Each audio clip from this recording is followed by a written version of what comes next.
Today's episode is going to be a little bit different because I'm feeling a little ranty. I want to share the posts that I absolutely hate seeing on Instagram that are just not helpful at all for your business, even though they might get you the vanity metrics, feel like it's reinforcing the effort that people put into these posts, but in fact hurt businesses and alienate leads. Let's get into it. Welcome to Mompreneur Mastery, the place where we ditch the mean girl marketing, stop performing for the algorithm, and finally move past those generic, "Is this you?" pain points. I'm your host, Sydney O'Brien, homeschooling mom of 3, military spouse, and content marketing and messaging strategist who knows your business deserves way more than the content hamster wheel. I built my own business between phonics lessons, surprise deployments, and endless "Mom, I need you" moments, so I know exactly how to create marketing that works in the cracks of your real mom life. Around here, we're not chasing trends just for the sake of it, or faking urgency or income claims to trick people into buying. We are going to get laser clear on your message, build real trust with the right people, and create content that sells without you having to sell your soul or your sanity. If you're ready for a strategy that's connection first, fluff free, and built to fit your actual life, you're in the right place. So for the past couple of weeks on the podcast and in the online space in general, I have been talking a bit about how buyer behavior has changed and how Instagram strategy has changed. Especially if you're an entrepreneur who is short on time, those changes just need to be made. And today I want to talk about Instagram specific, social media specific marketing trends. It could be prevalent on other platforms as well. It's not something I super pay attention to on other platforms. Not that I'm on all platforms, but I notice it a lot on Instagram. And it's really, really gross. So these are the posts that people share because they get those vanity metrics that you want for social media. Like you get the views, you get the engagement, but that doesn't mean they're helpful for your business, especially when they end up alienating audiences instead of building the trust and the connection that you need for it to actually be helpful for your business. And these things that we know we need even more of now that buyer behavior is changing and it's taking longer for people to have that trust, and they need more and more of it before they're ready to invest or buy something. In general, yes, shifts in content are normal. The way we phrase things, the trends, the angles we use in our online marketing, that's all part of how online marketing works, right? As an example, a few years ago, I would have shared a carousel that said 3 ways to get more followers and then listed 1, 2, 3. If I shared the same content today, I would probably start it by saying the 3 things I swear by for getting 30 new followers a day as a certified Instagram strategist, okay? So it's the same idea, it's just dressed up differently. That kind of shift is not new. That's normal. These shifts are normal, but some of these newer trends that we are seeing are so manipulative and harmful, and I hate them, okay? They cross that line into flat out manipulative, and it sucks. So if this episode comes off as a little ranty or gossipy, it's just because I'm so annoyed and really disappointed, which feels like such a mom thing to say. Like, I'm not even angry. I'm just disappointed. But I literally am. Consumers deserve better, and we deserve better too. Because I'm seeing a lot of this in the B2B space, specifically with bigger creators. And because it is a trend, there are smaller creators and smaller businesses hopping on it too, but I hate to see it. I really do. And I don't want us to copy these trends thinking, this is what I have to share to kind of make a name for myself on Instagram or wherever else, or share content that actually helps my business, because you absolutely don't. In fact, it can be harmful, and let's get into why. And I understand the why behind it, right? Like these posts, they get views, they get the engagement. And as online business owners, part of the goal of our marketing is always to build awareness for our brand. So these seem to be doing that. So that part, in theory, is good. But the other goals for online marketing are getting leads for the brand, nurturing our audience so those leads turn into paying clients or customers, right? These posts don't do that. They might get visibility because of how they're worded, which we'll get into in a minute. But the end result, if it's not leading to leads or clients, are these the views that you want? No. No, they are not. And honestly, these posts leave such a bad taste in my mouth. They give such a bad impression of online marketing, and I hate that. I have seen more and more of these, and it is so gross. It's honestly one of the reasons, not the only reason, but one of the reasons that I'm stepping back from Instagram more, spending less time there, spending less personal time there, like business time there. It's taking definitely backseat as far as my online marketing strategy grows. And this is one of the reasons why I don't want to be in that kind of space anymore. And like I mentioned before, buyer behavior has changed. So we know we need more touch points with our audiences. We need more trust. We need connection before someone is ready to invest. So if you're considering hopping on one of these trends of these posts that I'm going to get into in just a minute, I swear I will, I think it is more important than ever to double down on your own messaging, your unique selling propositions, having that strong messaging for you so you don't have to rely on these icky marketing trends that end up alienating people just because other people are doing it and just because you do get those rewarding vanity metrics. But vanity metrics are not the end goal here, okay? So the first one that I want to share that I see so much of that I really, really hate is the outrageous income claims. I feel like you've probably seen these. Oh my gosh, please make it stop. Okay, so you might be like, Sydney, why do you hate these? What's going on here? Let me tell you. Please let me tell you. One, they are usually straight up lies. And if they're not lies, they either leave out so much information that it is still incredibly misleading, and I hate it. And if you're thinking, Sydney, how do you know that? How could you possibly know that they're lying? Actually, I have facts. You can look up the income for most online business owners in America, and it is just under $60,000, I believe. I was talking with Maggie Patterson about this a couple episodes ago. Listen to that episode, read her book, Staying Solo. She has all the information cited there. But again, you can just Google it yourself.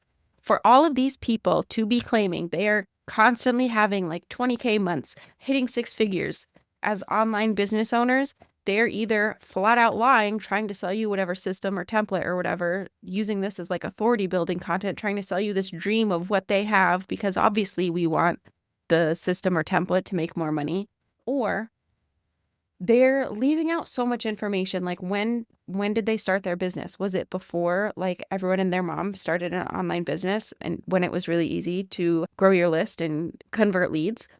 Do you have a really big team? How much are they spending on ads? So much information is being left out. It drives me nuts, and it's so misleading. When people are sharing these promotional posts trying to sell you their system, their coaching, their templates, saying, oh, I did this, you can do it too. You can reach your 20K months with my blueprint or whatever. They're either lying to you or not giving the full picture, and they're not telling you how much. And again, I get why they do it. It's authority building. They're selling you this dream. They're selling you that big transformation. Like, I did it. You can too. And obviously, we're online business owners. We want more sales. Like, yes, please sign me up. I have things I need to pay for and I need money to do it. But it's just so disingenuous, and I hate it because lies, lies, lies. And the amount of context and nuance that is left out is kind of a theme you might pick up on with all of these posts that I'm going to get into here. The lack of consideration, the lack of nuance, the lack of context. Again, I'll get into that with all of them, but yeah, you'll definitely pick up on it for sure. The next post that I see a lot of that I don't love at all, it's not really any specific kind of post. It's just like this general recycled content, all right? And I debated including this one because I feel like a lot of people might hate it, but please, please hear me out. Whether everyone's using the same hook because, you know, those few influencers will say you'll go disrespectfully viral, if you will, or telling you to hop on a trend before it blows up. All of these posts end up saying the same thing, but also nothing at the same time because they're all very surface level and very fun. And while there's absolutely a place for that, if your whole strategy revolves around copying these hooks and trends and things, that's not a strategy. And I get it. They're easy. They're fun. Those trends tend to get more reach and more engagement, and it's a good time. And if you love doing them, I love that for you. But please, please, please make sure underneath that you have your own strategy. You have your solid messaging that makes you stand out from everyone else using those same hooks and those same trends.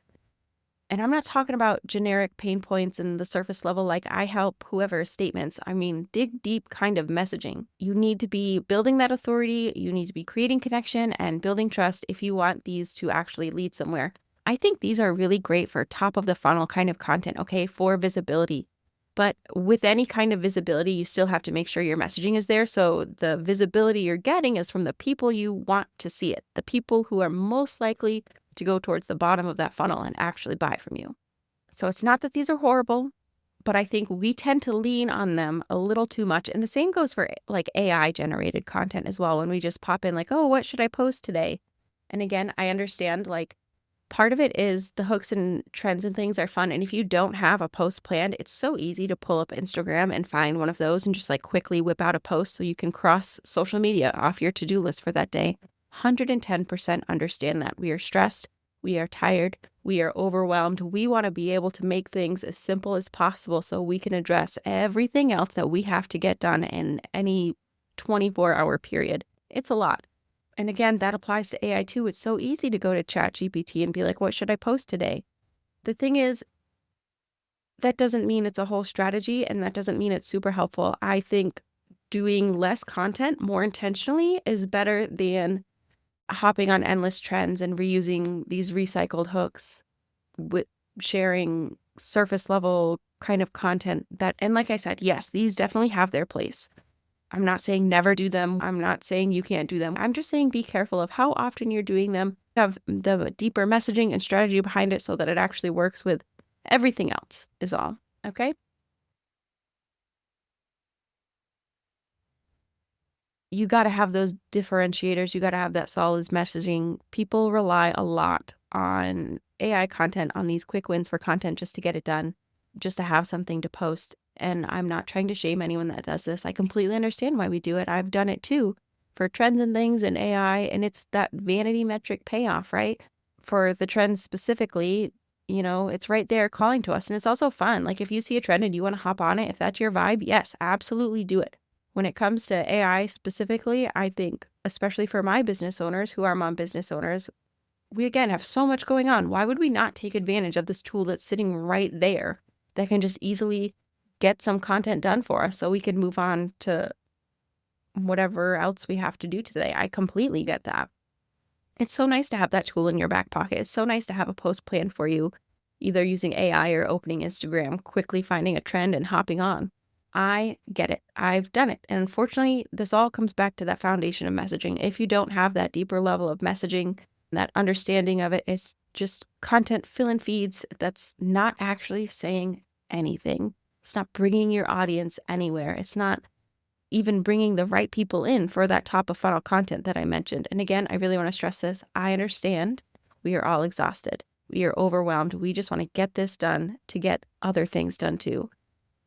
And the great way to do that is if you have your messaging down, if you have a strategy down, if you have a better plan of what to say and when, so that it actually leads somewhere to the next step of the buyer journey. We don't want it to be the same old thing everyone is sharing, especially right now when we know that buyers need more connection and more trust and more touch points before they're going to be ready to work with you. And again, Instagram and the internet in general is just a very loud place. And like I said, find to hop on trends, find to use them. I'm not saying never use trends or those hooks, but I'm saying that cannot be your whole strategy if you want it to actually work. If you are doing it, make sure you're somehow differentiating yourself, putting in your unique messaging in there so you can draw your specific people into your online world.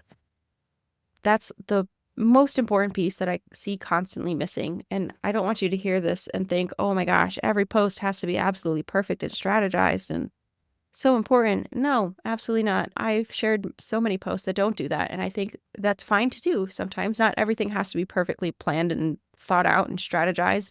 But I'm saying there has to be something somewhere that ties most of your content together. So have the one-off posts that are fun and just show your personality, because it is fun to do those and it can generate engagement and get you views, but don't rely on it as your whole online marketing strategy is all I'm trying to say.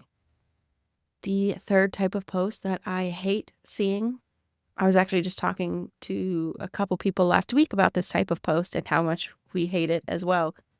And that is the kind of absolutist post where someone is saying that their offer, their framework, their blueprint is the only way to reach whatever goal or transformation that they're selling. Straight up lies. There are so many ways to get from point A to point B. All right, like that's just silliness. As an example, I teach 5 steps to sales on Instagram. Well, now it's just kind of 5 steps to sales in online marketing, but that's not new and it's not the only way to get there.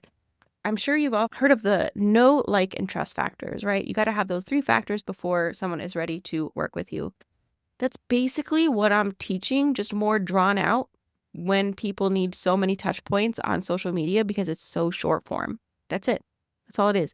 And even then, if you go person to person, it's going to look a little different for everyone and their different audiences and their different offers. And there's so much nuance. There's no one specific path to get from point A to point B, with point B being whatever it is you're selling or whatever someone else is trying to sell to you. Like, think about it as a parent, since this is mostly for mompreneurs. I have 3 kids. If each of them is having a meltdown about the same thing, say like turning off TV time or something like that, each of my kids are different. So while they're being upset over the same thing and having a hard time dealing with it, I know that each of them is going to need different things to help them move past it because they are all different people with different needs and different ways of processing things. It's the same thing for businesses or whatever else. There's no one way to get to a solution. There's so much nuance and so many different considerations, resources, time, all the things, right? So I hate when people are absolute about it. And again, I get why they do it because that's kind of how everything is when you share it on social media. There is not a lot of room for nuance when it is such short form content, but it still just feels gross.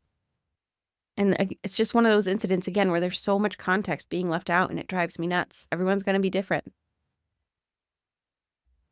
So seeing these posts is just a huge red flag for me. But again, it is something that does well because we're also stressed and overwhelmed and exhausted. And why would we not want the simple answer, that one blueprint, roadmap, template, whatever it is that gets us that result that we want? We don't want to have to think. We're busy. We've got so many other things to think about. Why would we not take the easy way to get to the whatever win? And like, those posts do tend to do well on social media because when you're online, you're in this mindset of just endlessly scrolling, not really stopping and taking the time to think or read a whole bunch. So when we're doom scrolling or mindlessly scrolling, it's different than sitting, like, listening to a podcast. Your brain's in that mode where, you're going to hear 20 to 30 minutes of something. You're going to have to think about it. You're going to have to process information and learn something instead of just looking at like cat memes or whatever. So the short form content, you got to keep it short and sweet and simple for it to perform well. And the simpler you make that content, the more views it's going to get. But it's just still so misleading and such a big red flag for me. And I'm not saying that like any kind of promotional post, anyone that's selling a roadmap or framework or strategy is doing this. I'm not saying like look out for all of those things or never sell a roadmap, framework, blueprint, or whatever. I'm saying don't say it's the only way. It never is. And if someone is trying to sell you something saying that's the only way, run for the hills.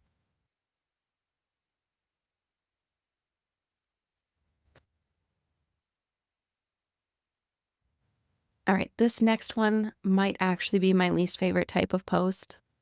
And unfortunately, I see way, way, way, way, way too much of it. I just hate it so much. I feel like I've said that about all of these, but this one, it is really true. And this is mean girl marketing, all right? And if you're asking yourself, what the heck is mean girl marketing? Don't worry, I'm going to tell you. Happy you asked. It is any kind of shame-based marketing.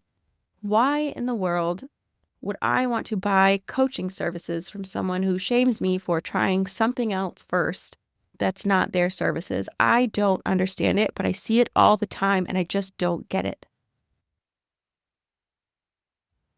You can use pain points in marketing, absolutely.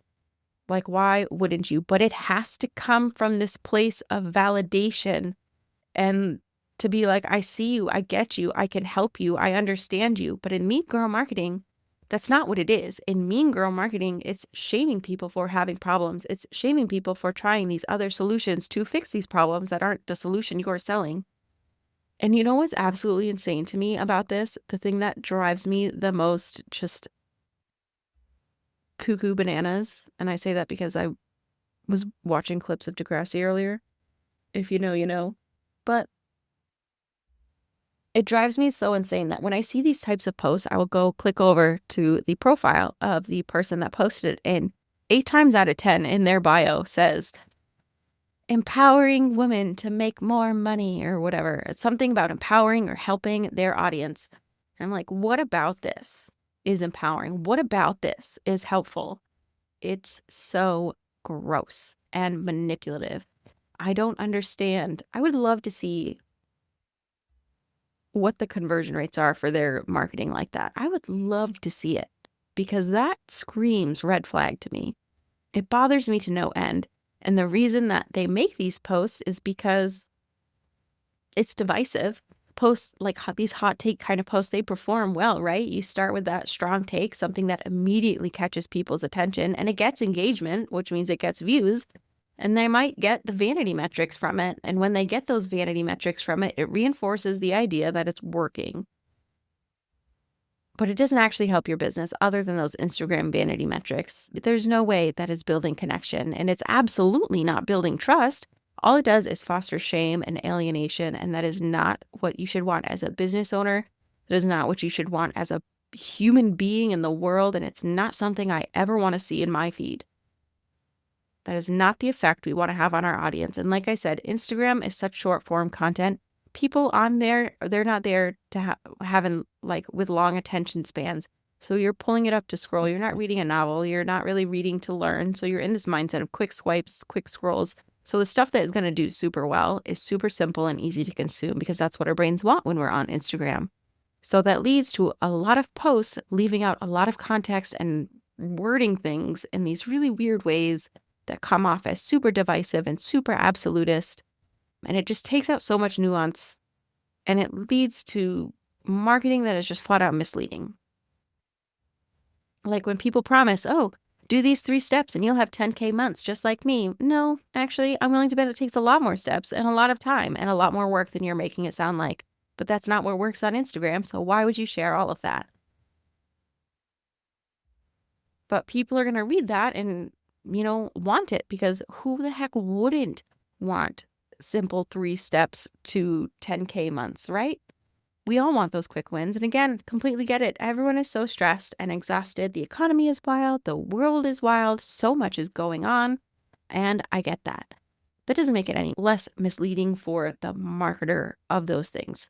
And of course, in short form content, you can't share all of that context and all of that nuance, which is why we should not be relying on that type of style of content as business owners and as marketers. It's just not right.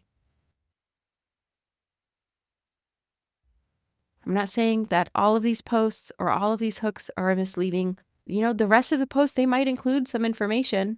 I'm saying if you are a consumer, read it through and make sure that it does before you work with that person. And if you are hearing this and worrying about posts you've made, just keep that in mind. Like, share the content in a meaningful and accurate way. And I honestly believe people are getting so sick of the random, like surface level, everyone's saying the same stuff, whether it's with the recycled hooks and trends that absolutely say nothing, with the AI kind of word salad where it's just like a whole bunch of words, but what does it really mean? It's just words on a feed. What is this post doing? No one knows. It lacks connection, and we know we need way more of that, both in the online space and as people in general, and business in the B2B space. We need way more of that because we can see this shift in buyer behavior that I've been talking about in the past couple of episodes. And if you're on my email list, I've been talking about it there too. It's shown that we need that. Buyers are taking their time to buy, as they should be with all of this nonsense out here. Of course, they need more trust and they need more connection.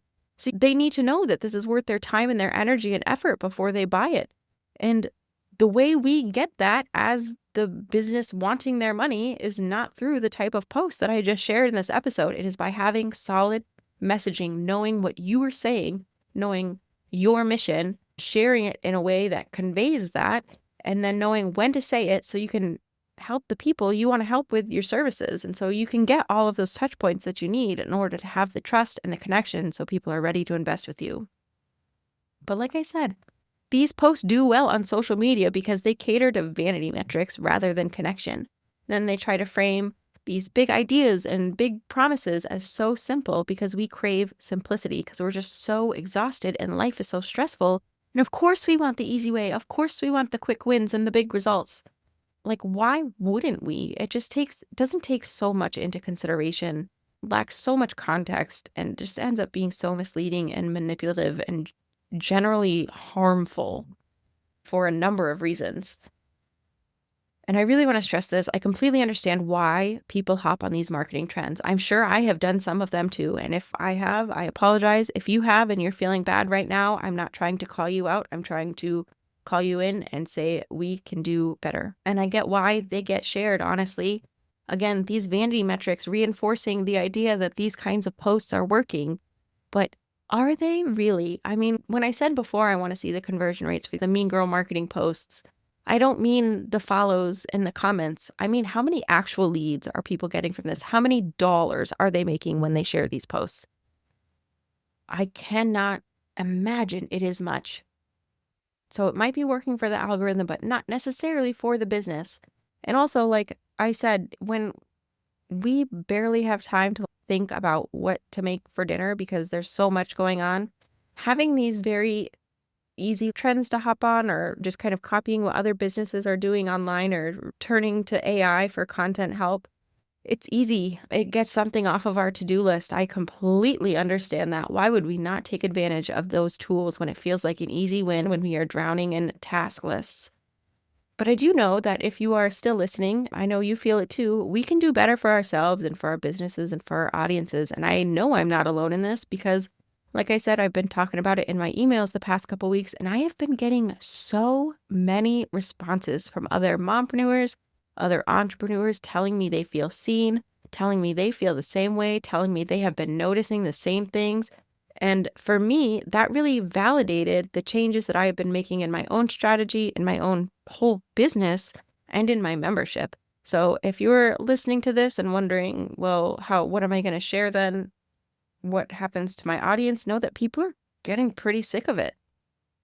I feel like if we focus more on connection-based marketing, as we should be given the buyer behavior, there's just so much content out there that might be flashy but says a whole lot of nothing or is based in shame and absolutist things that are just like gross.